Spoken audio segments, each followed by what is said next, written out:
Hey everybody, welcome back to another edition of the Boneyard. I'm Doc, and that opening segment was from Men at Work, Dr. Heckle and Mr. Jive, and it kind of sets up this week's episode perfectly. I'm going to throw out a quick question, guys.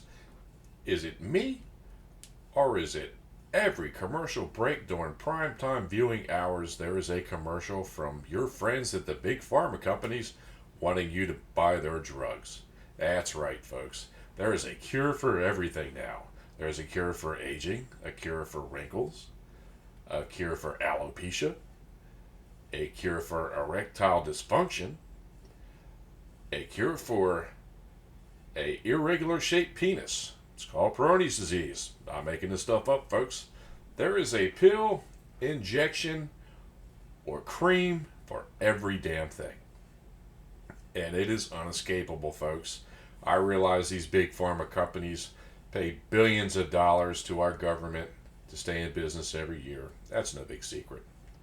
I also know that the commercials we see pay for the programming we watch. But come on. Every damn commercial break, they're trying to sell you something. But did you ever notice when it comes down to the side effects of the product they're advertising? It's always at the end of the commercial, after they've made their sales pitch.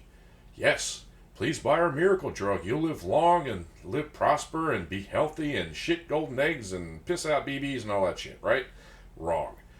Usually the side effects outweigh the benefits.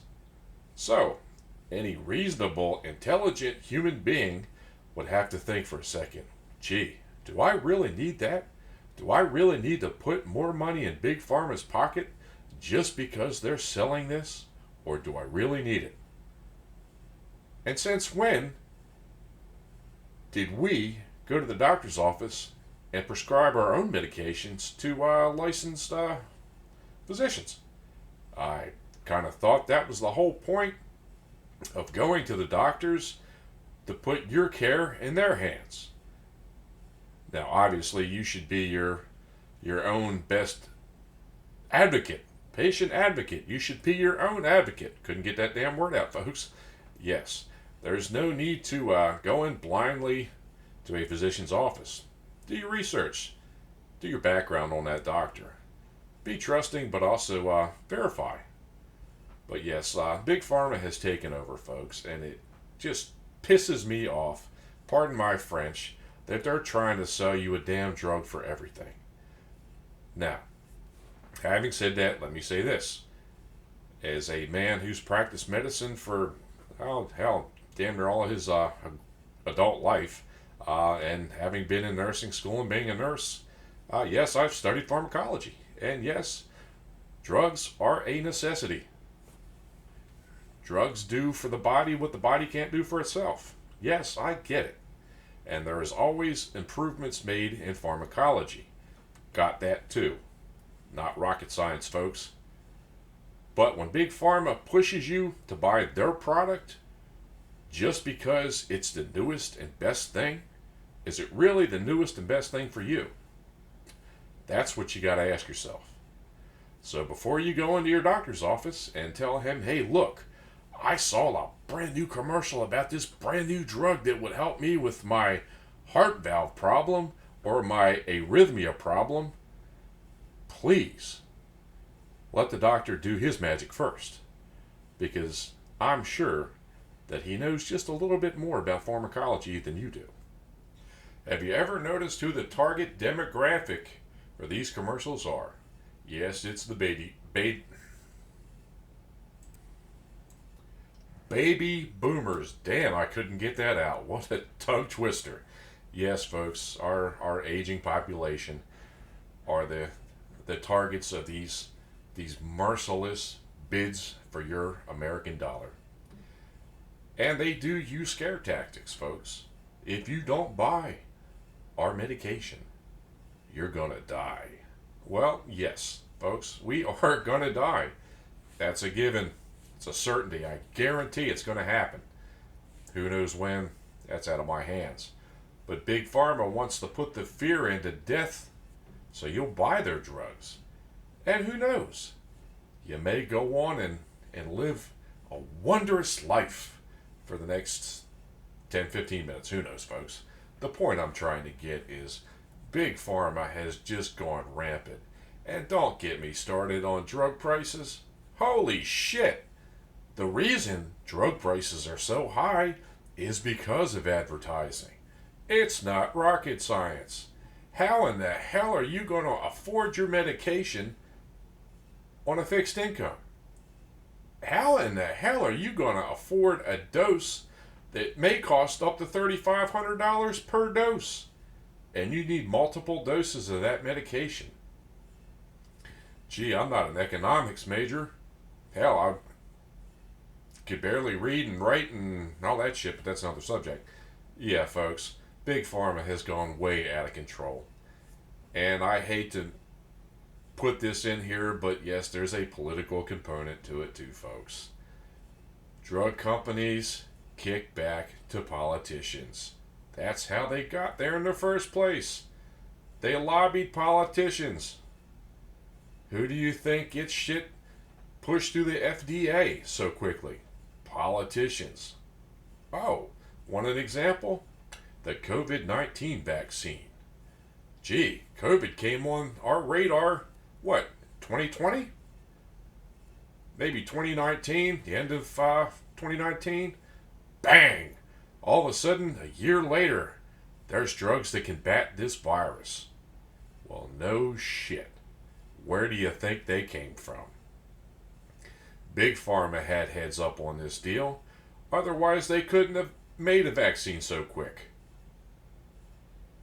And it's not like we haven't known about the coronavirus. The coronavirus has been around since bat shit's been around, folks. Yes, folks, it comes from bats. No big surprise there. So, having said that, one interesting little tidbit that I found in my research for this podcast is that the coronavirus is actually a type of SARS virus, sudden acute respiratory virus. The current virus, the COVID-19 virus, is actually a genetic mutation of the SARS virus. Now, why in the hell was it mutated? And for what purpose? Well, we're probably never, ever going to get the true answer to that, folks. But I can say this, that it has been genetically modified, and it's been proven to have been genetically modified. Now, whether it was for weaponization, or China did what the hell we do, and experimental viruses to change the DNA in the mitochondria, for what purpose? And we do the same thing, folks. We have laboratories in this country that do the same things. We have one at Fort Detrick, Maryland, as a matter of fact. I'm not sure about the Walter Reed Complex, if it's still active or not. Dugway Proving Grounds out in Utah is another one, folks. Plum Island off the coast of Manhattan, there's another one. So the Chinese aren't the only ones who experiment with these types of scenarios. Okay, so I got off on a little tangent, on a COVID-19 tangent, only to say this, guys, that we are being inundated with commercials about the different COVID vaccines, how we need to get them, how without them we cannot build up a natural immunity. Well, we build a natural immunity by being exposed. Now, there is a certain segment of the population that the COVID vaccine, or correction, the COVID virus does harm. Yes. And there have been a lot of deaths because of the virus. Yes. But I do not believe that all the reported viruses from the COVID-19 virus were just that. I'm a firm believer in underlying conditions. Show me a postmortem report. Show me a postmortem mortem autopsy report saying that coronavirus was the primary and chief cause of death, and I will sing the praises of the COVID-19 vaccines. So far, folks, I've been checking the medical journals, JAMA, and the other popular medical websites out there, and I have yet to see any supporting data saying that the coronavirus is the chief cause of death. Now, having gone off on the COVID-19 tangent, I'm going to throw this question out. If Big Pharma can come up with the vaccine for the COVID-19 virus in just over, say, 15, 16 months, why in the hell is HIV still out there? That's right, human immunodeficiency virus. Why in the hell is that even still on the radar? Why is hepatitis C still on the radar? Now, I'm not a chemist. I'm not a physician. I'm not an immunologist. I'm not a virologist. Just a simple Joe, so to speak. Hoping that I could be the voice of conscience for those who are unable or don't want to speak up about the issues that are facing us now, especially with big pharma companies. So, what's the motivation besides money that these big pharma companies are getting to whip up these antivirals, so to speak? Is it an economic incentive for them? What else could it be, folks?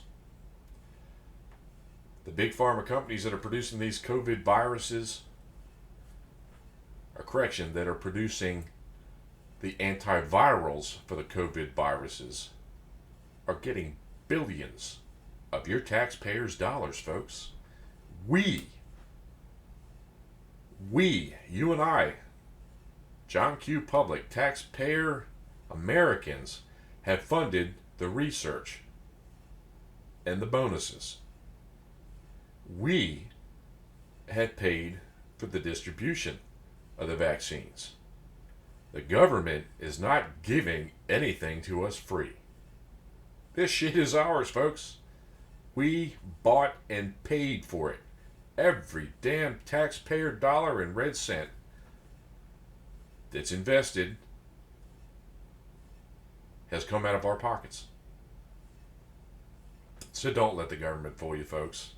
Don't let them think that they're your best friend, that they have your best interest in heart, because they don't.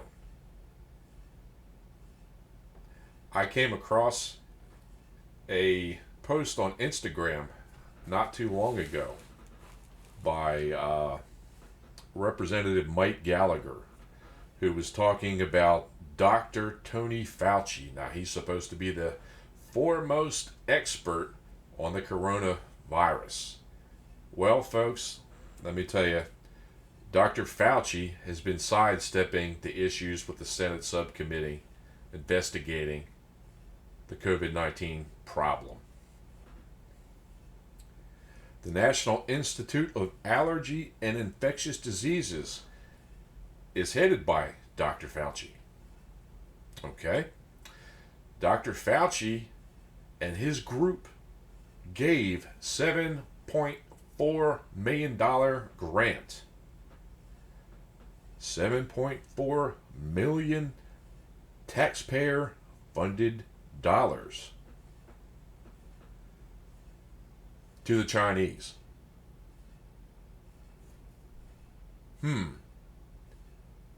Now, I'm not a smart man, folks, but Dr. Tony Fauci is on somebody's payroll.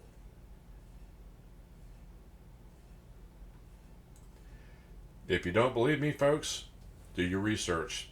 The facts are out there. There is a trend now in big pharmacology. It's called gain of research, which is code for bioengineering.